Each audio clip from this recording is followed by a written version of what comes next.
Tuhan sertamu. Inilah Injil Yesus Kristus menurut Markus.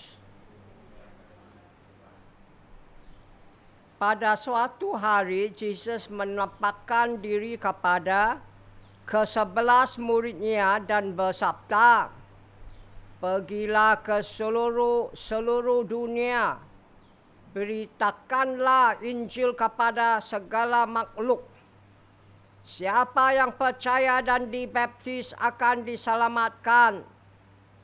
Tetapi siapa yang tidak percaya akan dihukum. Tanda-tanda ini akan menyertai orang-orang yang percaya. Mereka akan mengusir syaitan-syaitan demi namaku. Mereka akan berbicara dalam bahasa-bahasa yang baru bagi mereka. Mereka akan memegang ular. Dan sekalipun mereka minum racun maut, mereka tidak akan mendapat celaka. Mereka akan meletakkan tangannya atas orang sakit dan orang itu akan sembuh." Sesudah Tuhan Yesus berbicara demikian kepada mereka, terangkatlah ia ke surga, lalu duduk di sebelah kanan Allah. Mereka pun pergilah memberitakan Injil ke segala penjuru, dan Tuhan turut bekerja dan meneguhkan ajaran mereka dengan mukjizat-mukjizat. Demikianlah Injil Tuhan.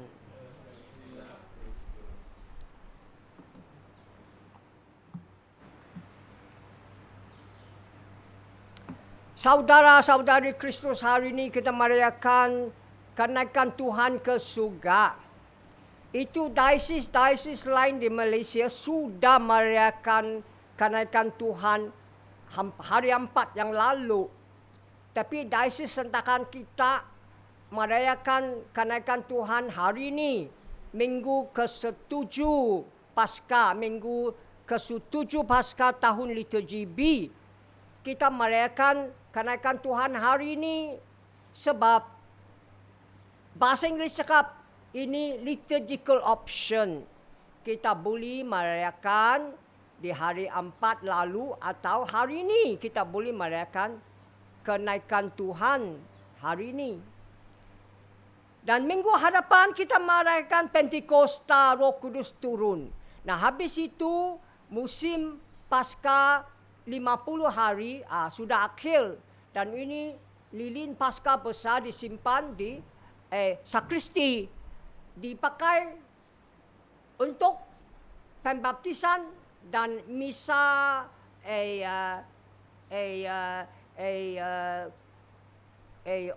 orang meninggal dunia. Sebab kita percaya di sakramentum pembaptisan, kita mati bangkit dengan Kristus dalam kehidupan Paskah. Dan kita pun percaya dalam misa untuk kuburan atau orang meninggal dunia. Kita percaya kita akan mati bangkit dengan Kristus di kehidupan baru Paskah. Itulah kita pakai ini lilin Paskah untuk pembaptisan, untuk misa orang meninggal dunia. Sekarang penting kita tengok kenaikan Tuhan. Apa erti kenaikan Tuhan?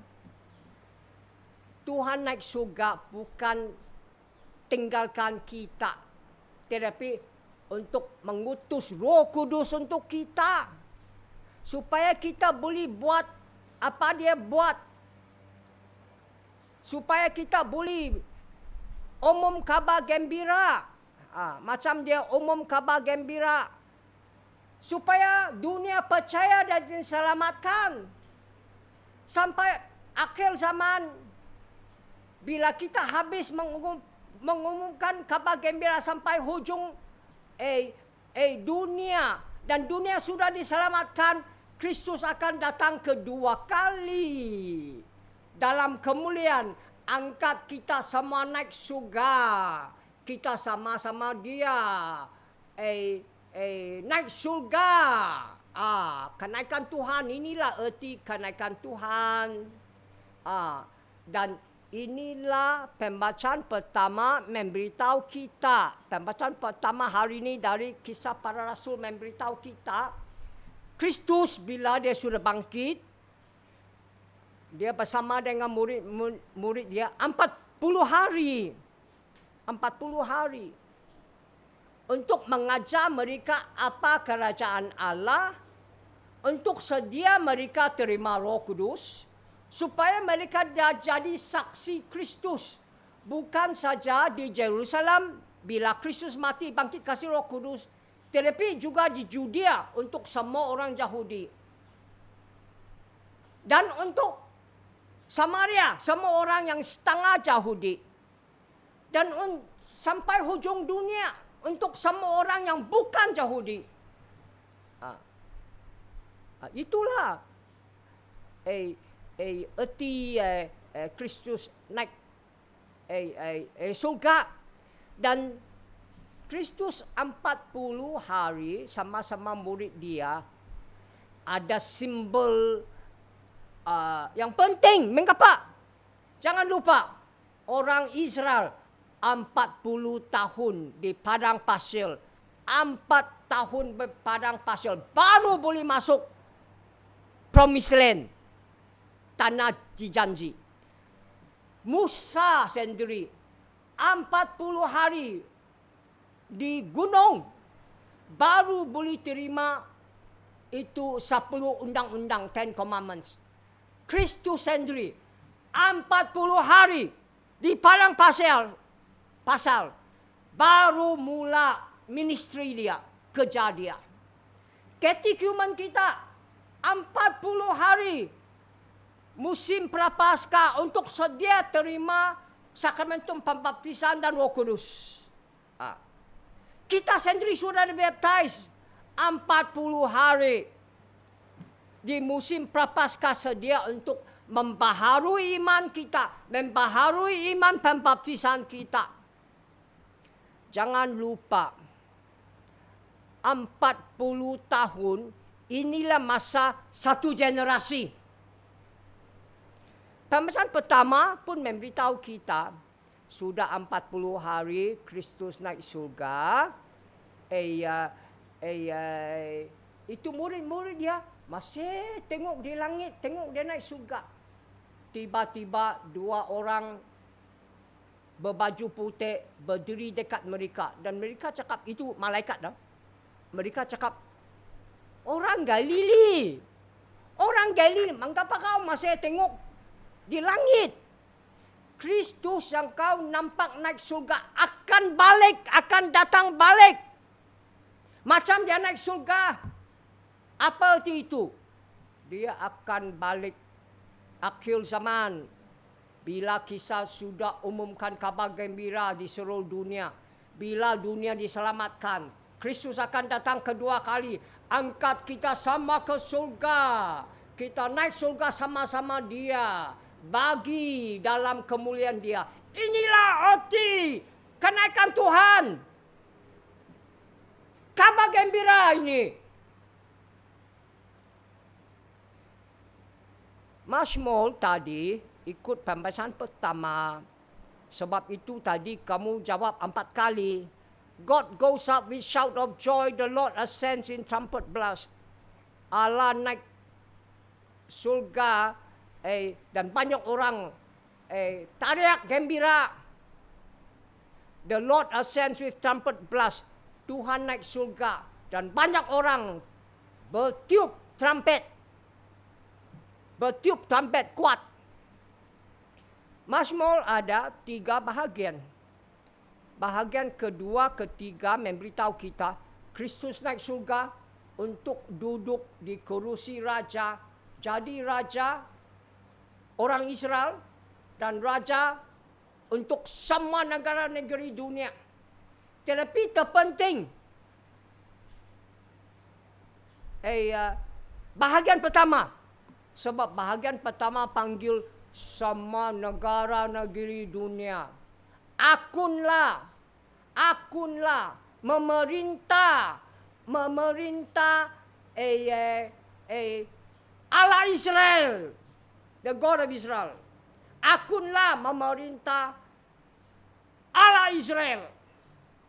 Sebab itu tadi kita jawab 3 kali. God goes out with shout of joy, the Lord ascends in trumpet blast. Allah naik surga, banyak orang teriak dengan gembira. The Lord ascends with trumpet blast. Tuhan naik surga, banyak orang bertiup kuat di trumpet-trumpet. Macam tadi saya cakap, Kristus naik surga untuk apa? Untuk hantar Roh Kudus. Bukan lupa kita, tinggalkan kita. Sebaliknya untuk hantar Roh Kudus. Sebab itu, Minggu hadapan merayakan Pentakosta, Roh Kudus turun. Sebab itu pembacaan kedua memberitahu kita tentang Roh Kudus. Pembacaan kedua memberitahu kita bila Roh Kudus turun, dia akan bersatu padu kita dalam cinta dan layan. Pembacaan kedua memberitahu kita ada 7 bersatu padu. 7. Kita bersatu padu dalam satu tubuh, itu gereja. Bersatu padu satu roh. Bersatu padu satu harapan. Bersatu padu satu Tuhan Yesus. Bersatu padu satu iman. Bersatu padu satu pembaptisan. Bersatu padu dalam satu Allah Bapa kita, di atas kita, melalui kita dan dalam kita. 7 bersatu padu. Pembacaan kedua memberitahu kita ada lagi, kita semua dikurunia. Kita semua diberi pemberian percuma, gifts. Sebab itu ada orang jadi rasul, ada orang jadi nabi, ada orang jadi orang umum kabar gembira, ada orang jadi pastor, ada orang jadi cikgu. Tetapi semua pun sama lain. Tapi sama bersatu padu dalam Roh Kudus. Bersatu padu dalam Roh Kudus untuk cinta dan layan tubuh Kristus, itu gereja. Sebab itu gereja bersatu padu oleh Roh Kudus dalam cinta dan layan. Sebab itu gereja kita, satu gereja bersatu padu dalam cinta dan layan. Tetapi itu tidak cukup. Kita lupa dunia, gak ingat gereja saja. Pentingkan sendiri saja, ingat gereja saja, gereja Katolik saja. Itu bukan Yesus mau. Gereja, okey, bersatu padu dalam cinta dan layan. Dunia tidak cukup gereja bersatu padu dalam cinta dan layan. Dunia mesti bersatu padu dalam cinta dan layan. Kalau hari ini terutama hari ini, kau tahulah COVID-19 pandemic. Terutama hari ini, dunia mesti bersatu padu dalam cinta dan layan. Kalau dunia bersatu padu dalam cinta dan layan, negara negeri kaya membagi vaksin COVID-19 untuk negara negeri yang miskin. Kalau dunia hari ini bersatu padu dalam cinta dan layan, negara negeri kaya dan negara negeri miskin bekerja sama untuk selamat alam sekitar, untuk mengatasi masalah climate change, global warming. Ini yang satu masalah yang terbesar. Besar daripada masalah COVID-19. Kita tidak boleh tidak peduli. Tidak boleh. Tapi sedih hari ini.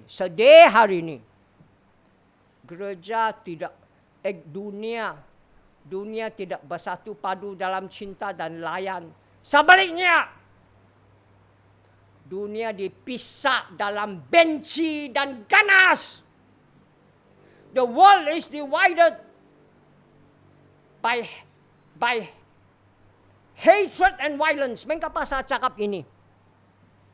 Tadi pukul 8, saya baru tengok news Al Jazeera. Kau tahu apa jadi? Ini bukan hari pertama, 1 minggu sudah. Hamas hantar roket, bom Israel, 1,500 atau 2,000 roket atau 2,000 lebih roket, susah kira. Sudah bunuh 10 orang Israel. Orang Israel pergi bom Gaza. Sudah bunuh berapa sudah? 154. 10 orang Israel dimati, orang Israel 16, bom Gaza. 154 orang Palestinian mati, termasuk perempuan dan anak-anak. Mana ada bersatu padu dalam cinta layan? Sebaliknya, berpisah dalam benci dan ganas. Itulah dunia. Itulah mesti kau umum kabar gembira. Kristus suruh kau umum kabar gembira. Mesti kau umum kabar gembira. Bukan untuk orang Katolik saja. Gereja Katolik saja. Untuk dunia. Kristus suruh, bukan saya suruh. Itulah mesti kita umum kabar gembira. Allah, cinta, belas kasihan, keampunan, penyelamatan. Saya masih ingat Sankti Papa Johannes Paulus II cakap, tidak ada damai kalau tidak ada adil. Semua dunia cakap, masih ada adil, masih ada adil, masih ada adil. Kalau tidak ada damai. Betul. Tapi satu yang terpenting kita lupa. Sankti Johannes Paulus II kasih ingat kita. Tidak ada damai kalau tidak adil. Tetapi adil pun tidak ada kalau tidak ada belas kasihan. Tengoklah sekarang Jerusalem, Gaza. Ada adil gak? Sama cakap adil. Mana ada adil? Sebab tidak ada belas kasihan. Bukan Sankti Papa Johannes Paulus II cakap hari ini. Sankti Franciscus pun cakap. Tidak ada damai kalau tidak ada adil. Tetapi adil pun tidak ada kalau tidak ada keampunan. Dan saya mau tambah satu lagi. Tidak ada damai kalau tidak adil. Tapi adil pun tidak ada kalau tidak ada cinta. Cakap pendek. Tidak ada damai kalau tidak adil. Tapi adil pun tidak ada kalau tidak ada cinta, belas kasihan, dan keampunan. Jelas. Cinta, jelas. Cinta, belas kasihan,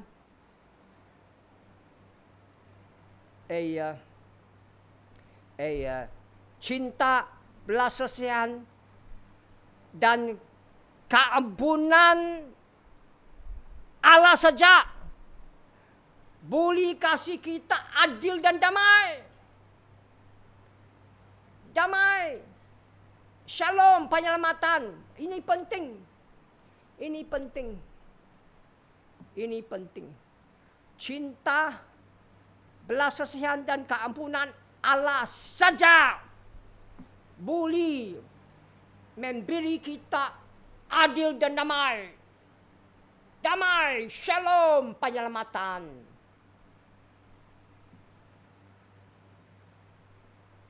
Sebab itu, mesti kita umum kabar gembira. Cinta, belas kasihan, dan keampunan, penyelamatan Allah. We must proclaim the good news of God's love, mercy, forgiveness, and salvation. Masih kita mengumumkan kabar gembira. Allah cinta, belas kasihan, keampunan, penyelamatan. Itulah Injil hari ini suruh kita buat. Itulah hari ini Kristus suruh kita buat di Injil. Jelas. Injil Markus memberitahu kita bila Kristus sudah bangkit, dia menampakkan sendiri untuk murid-murid dia, dan dia mengutus mereka, pergilah di seluruh bumi, umum kabar gembira untuk semua penciptaan, supaya siapa percaya dan dibaptis akan diselamatkan, siapa tidak percaya akan dihukum. Habis itu Injil memberitahu kita Kristus naik surga. Dan murid-murid dia keluar umum kabar gembira. Dan Kristus kerjasama dengan mereka. Apa mereka cakap? Kristus kasih kuat dalam tanda-tanda. Apa itu tanda-tanda? Injil memberitahu kita. Orang sakit sembuh. Iblis kanak dihalau. Orang cakap dalam bahasa lain, speaking in tongue. Hari ini kita boleh nampak semua ini di mana-mana dunia pun ada, di mana-mana pun ada. Itu charismatic renewal. Tidak macam saya selalu cakap, hari ini mesti kita umum kabar gembira dalam online, dalam internet, dalam social media, Facebook, YouTube, live stream mas. Tekan button saja. Kita boleh sharing atau forward atau hantar kabar gembira ke seluruh dunia, supaya seluruh dunia boleh dengar ini kabar gembira, supaya seluruh dunia boleh percaya dan diselamatkan, supaya Kristus boleh datang kedua kali, angkat kita semua naik surga. Kita semua sama-sama Kristus naik surga. Itulah erti Kristus naik surga. Kristus kepala sudah naik surga. Kita tubuh Kristus akan ikut dia naik surga. Itulah kabar gembira. Itulah erti kenaikan Tuhan. Sebab itu saya wish kau a happy Easter and a happy Ascension Day, a blessed Ascension Sunday. God bless you. Amen.